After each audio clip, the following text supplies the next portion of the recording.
বলিউড এখন জমজমাট একের পর এক বড় প্রজেক্টে, আর এসবের মাঝেই এখন সবার নজর দীপিকা পাডুকোনের দিকে। একদিকে শাহরুখ খানের সঙ্গে তার ষষ্ঠ সিনেমা কিং, অন্যদিকে অ্যাটলির সাইফাই অ্যাকশন মুভি AA22XA6, যেখানে দীপিকার বিপরীতে আছে দক্ষিণী সুপারস্টার আল্লু অর্জুন।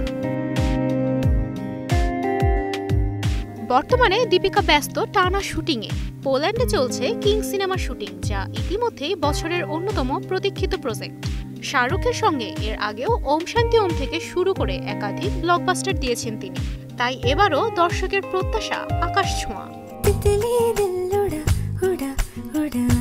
এছাড়া জওয়ান খ্যাত পরিচালক অ্যাটলির হাতে থাকা সাইফাই প্রজেক্ট AA22XA6 নিয়েও উত্তেজনা তুঙ্গে। দীপিকা ও আল্লু অর্জুনের প্রথম লুক প্রকাশের পর থেকেই সিনেমাটি ঘিরে বাড়ছে আলোচনা, যদিও প্রজেক্টটি নিয়ে নির্মাতারা এখনও তেমন কিছুই জানাননি।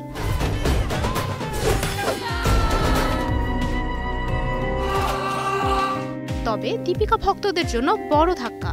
দীপিকা আর থাকছেন না কালকি 2898ADর সিকুয়েলে।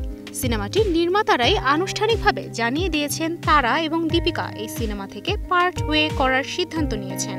কেন তাকে বাদ দেওয়া হয়েছে সে বিষয়ে স্পষ্ট করে কিছু জানানো হয়নি। তবে বলিউড মহলে শোনা যাচ্ছে চরিত্রের কাটছাঁট ও শুটিং কমিটমেন্ট ঘিরে মতপার্থক্যের কারণেই এই সিদ্ধান্ত। অভিনয় ক্যারিয়ারে এর আগেও একের পর এক সফল ছবি উপহার দিয়েছেন দীপিকা। তবে মাতৃত্বকালীন ছুটি শেষে এবার তার হাতে থাকা এই দুই মেগা প্রজেক্ট নিয়ে আপাতত ব্যস্ত সময় পার করছেন তিনি। তুবাইশি বুশরা, স্টার নিউজ।